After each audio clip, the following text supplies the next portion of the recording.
রোগী গ্রাম। আমরা এখন এই রোগী গ্রামের মন্দির থেকে এসেছি। ওই দূরে মন্দির, মন্দির থেকে কি সুন্দর পাহাড়ের ধারে ধারে আপনাতে ফুল ফুটে আছে, গোলাপ।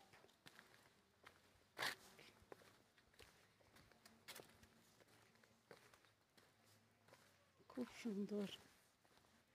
এই আর একটা মন্দির ছোট, কি ফুল।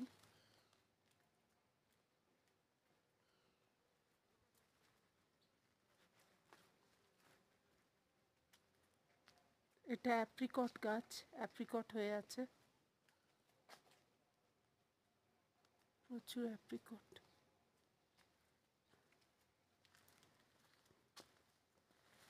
এক মাতা কা। ভিডিওটা যদি ভালো লাগে লাইক আর সাবস্ক্রাইব করবেন।